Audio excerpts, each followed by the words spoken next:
नमस्कार साथियों, आप सभी का डायरेक्शन विजन के ऑनलाइन यूट्यूब प्लेटफॉर्म में स्वागत है। आज हम बात करेंगे व्यावसायिक सुरक्षा और स्वास्थ्य पर आधारित एमसीक्यू पार्ट 3 की। और ये हम लोग आगे वाला भाग देखेंगे, क्योंकि 2020 क्वेश्चन का 2 भाग ऑलरेडी हम लोग डिस्कस किए थे। आज तीसरा भाग में हम लोग 40 क्वेश्चन के आगे वाला जो आग पर आधारित क्वेश्चन है, और आज ये क्वेश्चन सॉल्यूशन किया जाएगा। तो अभी तक डायरेक्शन विजन को सब्सक्राइब नहीं किए हैं तो डायरेक्शन विजन अपने ऑनलाइन यूट्यूब प्लेटफॉर्म को सब्सक्राइब कर लेंगे, और आप सभी प्रकार के जो क्लास हैं आपको यहाँ पर मिलता रहेगा। चलिए हम बात करेंगे 41 क्वेश्चन नंबर की।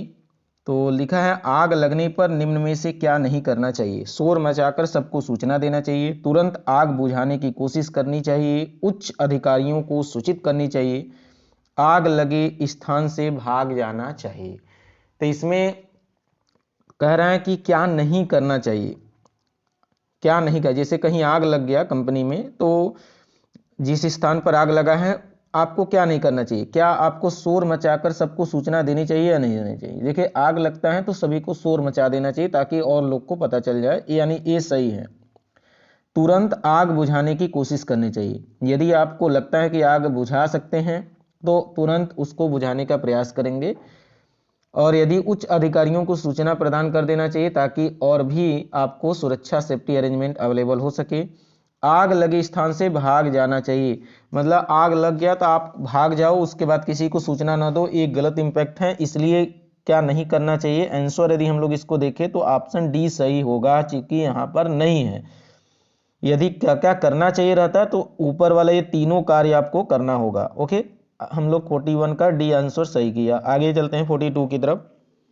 देखिए 42 में कह रहा है, किसी कारखाने में आग लगने का कारण है कारीगर का समझदार होना, ज्वलनशील पदार्थों के भंडारण स्थान पर ज्वलन क्रिया होना, ए और बी दोनों। तो 42 में ज्वलनशील पदार्थों के भंडारण के स्थान पर ज्वलन क्रिया होना, ये आपका आंसर सही होगा। तो इसका जो आंसर हम लोग लगाएंगे, ये बी आंसर सही करेंगे। ज्वलनशील पदार्थों के भंडारण स्थान पर ज्वलन क्रिया होना, ये आपका आग लगने का कारण हो सकता है। आगे हम बात करते हैं 42 के बाद 43 में, कारखाने में आग लगने का निम्न में से कौन सा कारण नहीं है? विद्युत के शॉर्ट सर्किट होने पर बिल्कुल एक कारण होता है। अग्नेय पदार्थों के भंडारण के स्थान पर सुरक्षा नियमों का उल्लंघन करने पर, ठीक है, ये भी लग रहा है कि है। अधिक गति पर चलने वाले पार्टों को तेल न पहुंच पाने पर, मशीन में स्नेहन करने पर। देखिए, मशीन में लुब्रिकेशन करेंगे तो टेम्परेचर और ज्यादा कम होगा, तो आग लगने का पॉसिबिलिटी बिल्कुल नहीं रहेगा। बाकी ऊपर वाला जितने दिखाया है, विद्युतीय शॉर्ट सर्किट होने पर भी आग लगता है, अग्नि पदार्थों के भंडारण के स्थान पर सुरक्षा नियमों का यदि आप उल्लंघन करते हैं तो भी लगेगा। अधिक गति पर कोई पार्ट यदि चल रहा है, यदि आप वहां पर लुब्रिकेशन प्रॉपर तेल नहीं पहुंच रहा है तो उसमें पर्याप्त मात्रा में फ्रिक्शन होगा, जिसकी वजह से हो सकता है कि उसमें चिंगारियां स्पार्क हो, और उस स्पार्क की वजह से आग लग सकता है, यानी ये भी लगने का कारण है। लेकिन कह रहा नहीं है, तो नहीं में आपका डी आंसर सही होगा, यानी इसका जो आंसर होगा वो हम लोग कौन सा बोलेंगे? डी। ओके, आगे बढ़ते हैं। देखिए 44 में कह रहा है, आग के बचाव के लिए कारखाने में विभिन्न सुरक्षा सामग्री हमेशा तैयार रखनी चाहिए। कह रहा उपरोक्त कथन में किस सुरक्षा सामग्री की ओर संकेत किया गया है? रेत व पानी से भरी बाल्टियां, आग बुझाने की मशीन, ए और बी दोनों। तो ए और बी दोनों होना चाहिए, क्योंकि कह रहा है कि आग से बचाव के लिए कारखाने में विभिन्न सुरक्षा सामग्री हमेशा तैयार होना चाहिए। देखे होंगे कभी, रेत से भरी बाल्टियां भी रखा जाता है, आग बुझाने का कोई आग बुझाने वाला यंत्र भी, मशीनें भी वहां पर अवेलेबल होता है। मतलब ए जो आंसर होगा वो ए और बी दोनों हो जाएंगे। ओके, आगे बढ़ते हैं 45 की तरफ हम लोग। देखिए 45 में श्रेणी ए, यानी श्रेणी ए अग्निशामक हैं, मतलब श्रेणी ए की आग बुझाने वाले कौन से यंत्र हैं? फोम फायर एक्सटिंग्विशर, यानी फोम फायर अग्निशामक, water soda acid fire extinguisher, CTC fire extinguisher. तो ओवरऑल आपको इसमें कौन सी श्रेणी, इसमें कौन सा लेना है? तो कहेंगे सोडा एसिड फायर एक्सटिंग्विशर जो होता है, ये आपका हो जाएगा। आंसर जो होगा सी सही होगा, बाकी सी टी सी डी प्रकार के हैं। ओके, आगे बढ़ते हैं 46 में। श्रेणी बी की अग्निशामक है carbon dioxide, sulphur dioxide, sulphur CH2। तो कार्बन डाइऑक्साइड जो होता है ना, श्रेणी बी की आग बुझाने के लिए यूज कर सकते हैं, यानी आंसर जो होगा वो ए सही होगा। आगे बढ़े हम 47 की तरफ। विद्युत के संपर्क में आने में से लगी आग को निम्न में से किस श्रेणी में रखा जाता है? तो डी की श्रेणी में लगी आग विद्युत में लगी आग होती है, विद्युत में। और यदि हम मेटल में, धातु में लगी आग भी बोले कि धातु में लगी जो आग है किस श्रेणी में रखा जाएगा, तो भी वहां पर बताएंगे कि डी श्रेणी में रखा जाएगा। यहां कह रहा है इलेक्ट्रिक विद्युत के संपर्क में आने पर लगी आग निम्न की किस श्रेणी में रखा जाएगा, कहेंगे डी श्रेणी में रखा जाएगा। ओके, आगे हम बात करेंगे नेक्स्ट 48 में। श्रेणी डी में रासायनिक पदार्थ द्वारा लगी आग को बुझाया जाता है। करेक्ट, कार्बन डाइऑक्साइड से, हैलोन नामक एक्सटीट्यूसर से, साधारण शुष्क पाउडर से, उपरोक्त सभी। 48 है तो कार्बन डाइऑक्साइड भी हो सकता है, हैलोन में, हैलोन जो CTC जो उसका कंपोजिशन होता है, केमिकल कंपोजिशन। और साधारण शुष्क पाउडर से भी डी श्रेणी, मतलब इलेक्ट्रिक में आदि आग लगा है, इलेक्ट्रिसिटी से आग कोई लगा है तो कार्बन डाइऑक्साइड भी प्रयोग कर सकते हैं, हैलोन भी प्रयोग कर सकते हैं, साधारण शुष्क पाउडर भी उपयोग किया जा सकता है, इसलिए आप ऑप्शन को डी करेंगे। ओके, आगे बढ़ते हैं। कह रहा है 49 में विद्युत आग बुझाने के लिए किस अग्निशामक का प्रयोग करते हैं? एक्सटीट्यूसर का मतलब अग्निशामक, फोम फायर, CTC फायर एक्सटीट्यूसर, रेत, उपरोक्त सभी। ठीक है ना। 49 में तो आप बोलेंगे CTC सबसे ज़्यादा जो प्रयोग किया जाता है वो CTC का प्रयोग करेंगे। ये थोड़ा जहरीला होता है, एक अच्छे स्किल पर्सन को आवश्यकता होता है विद्युत में लगी आग को बुझाने के लिए। आगे हम बढ़ते हैं 49 के बाद 50। कह रहा है श्रेणी C अग्निशामक है, मतलब श्रेणी C की आग बुझाने के लिए आप किसका प्रयोग करेंगे? ठीक है ना। श्रेणी C की आग बुझाने के लिए आप किस चीज का प्रयोग कर सकते हैं? Foam fire extinguisher, powder extinguisher, soda acid extinguisher, CTC extinguisher. Okay, तो C श्रेणी की आग बुझाने के लिए पाउडर एक्सटीट्यूसर का प्रयोग किया जाता है। नहीं, इसका आंसर जो हम लोग करेंगे वो बी आंसर को सही कर लेंगे क्वेश्चन नंबर 50 का। आगे बढ़ाते हैं 51। क्वेश्चन नंबर 51 का CTC फायर एक्सटीट्यूसर का प्रयोग, अग्निशामक का प्रयोग का पूरा नाम, CTC का ना, तो CTC का पूरा नाम जो होता है कार्बन टेट्राक्लोराइड एक्सटीट्यूसर, मतलब अग्निशामक। कार्बन टेट्राक्लोराइड इसमें सर्च करेंगे कौन सा है। देखिए पहला है कार्बन टेट्रा कार्बन, ठीक है ना, ए बिल्कुल नहीं होगा। Carbon tetra carbon, carbon tetrachloride, chloride, tetrachloride extinguisher, A नहीं, यानी आंसर जो होगा CTC का पूरा नाम कार्बन टेट्राक्लोराइड होता है। ओके, आगे बढ़ेंगे 52 का। हैलोन एक्सटीट्यूसर को भी कहते हैं। देखिए कार्बन टेट्राक्लोराइड CTC, हैलोन को, जो हैलोन है इसमें CTC होता है और इसलिए कार्बन टेट्राक्लोराइड, यानी आंसर जो होगा वो आपका क्या होगा? कार्बन टेट्राक्लोराइड 51 का जो, वो आपका 52 का, सॉरी 52 का कार्बन टेट्राक्लोराइड, या क्या बोला गया कि हैलोन एक्सटीट्यूशन है, हैलोन एक्सटीट्यूशन कार्बन टेट्राक्लोराइड होता है। आंसर जो होगा इसका हम सी कर देंगे। आगे बढ़े नेक्स्ट 53 का। कह रहा है हैलोन फायर एक्सटीट्यूशनों का प्रयोग निम्न में से किस श्रेणी का आग बुझाने के लिए करते हैं? तो हैलोन का जो प्रयोग करते हैं, यदि ऐसे माना जाए तो हैलोन फायर एक्सटीट्यूसर का प्रयोग जो करते हैं डी श्रेणी की आग बुझाने के लिए करते हैं।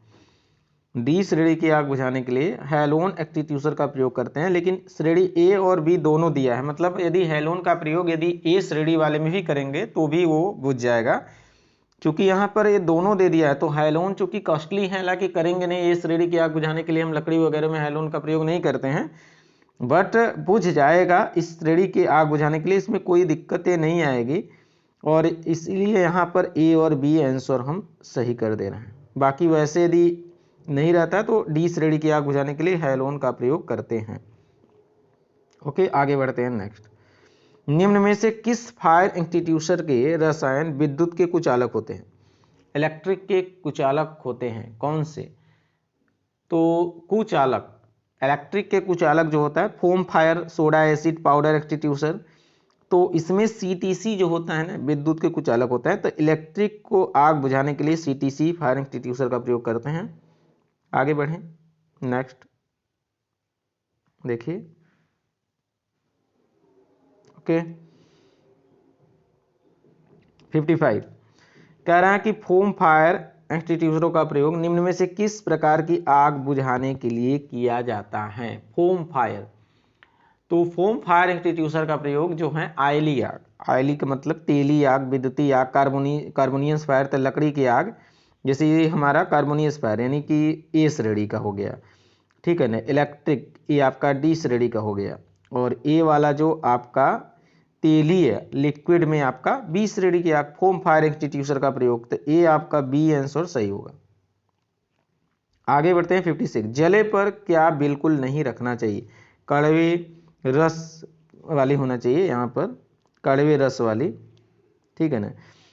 वनस्पति या वनस्पति औषधि कृत्रिम, कृत्रिम होना चाहिए, कृत्रिम, या पानी, दूसरा पानी है। कोको के बीज के रस का बना, ठीक है ना, रस का बना मक्खन, सूखी, ठीक है ना, सूखी ऊसर पट्टी, सूखी ऊसर पट्टी भी आता है। तो आप क्या नहीं रखना चाहिए, कोको के बीज का बना रस, मक्खन आदि नहीं रखा जाता है, ठीक है ना। आंसर इसका हम लोग इस वाले को, सी वाले को सही कर देते हैं।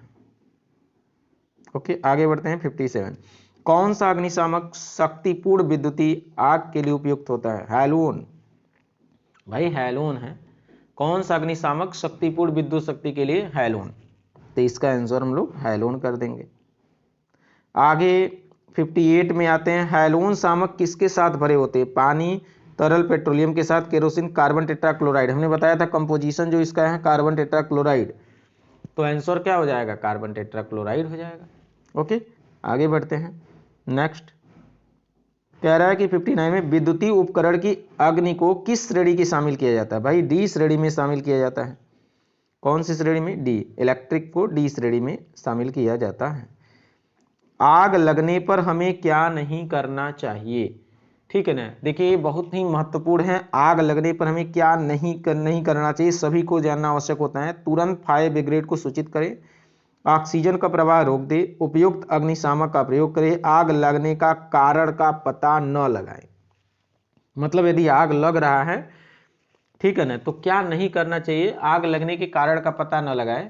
मतलब किस कारण से आग लगी है ये आपको पता तुरंत नहीं लगाना होगा। आप पहले तुरंत फायर ब्रिगेड को सूचित कर सकते हैं। ऑक्सीजन का प्रवाह यदि रोकना चाहेंगे तो रोक सकते हैं, क्योंकि ऑक्सीजन होता है, उष्मा होता है और फ्यूल होता है, ये तीन ऐसे एलिमेंट है जिसकी वजह से आग लगता है। तो तीनों में से किसी एक को काटेंगे, चाहे ईंधन को, चाहे उष्मा को, मतलब उष्मा को, चाहे आप ऑक्सीजन को। यदि आप ऑक्सीजन को कट कर देंगे तो बिल्कुल आग बुझ जाएगा। उपयुक्त अग्निशामक का प्रयोग करें, तो उपयुक्त अग्निशामक मतलब इलेक्ट्रिक से आग लगी है तो ये नहीं पता करेंगे कि आग क्यों लगी, इलेक्ट्रिसिटी से कैसे, कहां पर फॉल्ट हुआ कि आग लग गया, ये इसका जरूरत नहीं है पता करने का। बस आपको दिख रहा है कि इलेक्ट्रिक से लगा है, किस में, तेली में लगा है, कार्बोनियम मतलब लकड़ी में लगा है, तो किसका आग लगा है, तुरंत आप उसका अग्निशामक का प्रयोग करेंगे जो भी उसके लिए उपयुक्त होगा। यदि तेली वाला होगा तो अलग प्रकार का, लकड़ी में होगा तो अलग प्रकार का, विद्युत में होगा तो अलग प्रकार का, जैसा कि आप क्वेश्चन देखे हैं। और तुरंत फायर ब्रिगेड को भी सूचित करना होगा। यदि आपको लगता है कि ऑक्सीजन के प्रवाह को आप कट कर पाते हैं तो कट कर दीजिए। तो ये सबसे बड़ा मुख्य है कि आग लगने पर हमें क्या नहीं करना चाहिए। तो आग लगने कारण का पता न लगाएं उस समय, क्योंकि उस समय आपको सिर्फ और सिर्फ आग को बुझाना मेन फर्स्ट प्रायोरिटी होना चाहिए। तो हम लोग ये जो व्यावसायिक सुरक्षा और स्वास्थ्य से रिलेटेड हमने 3 पार्ट डिस्कस किया आपके साथ, और तीनों ही क्वेश्चन बड़े ही इंपॉर्टेंट थे।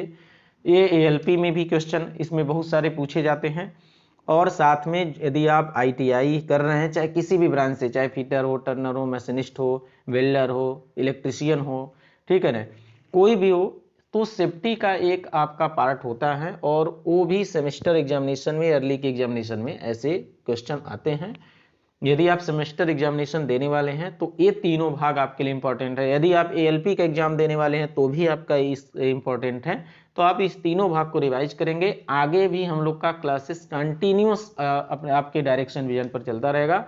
अभी तक आप यदि डायरेक्शन विजन को सब्सक्राइब नहीं किए हैं तो डायरेक्शन विजन को सब्सक्राइब कर लेंगे।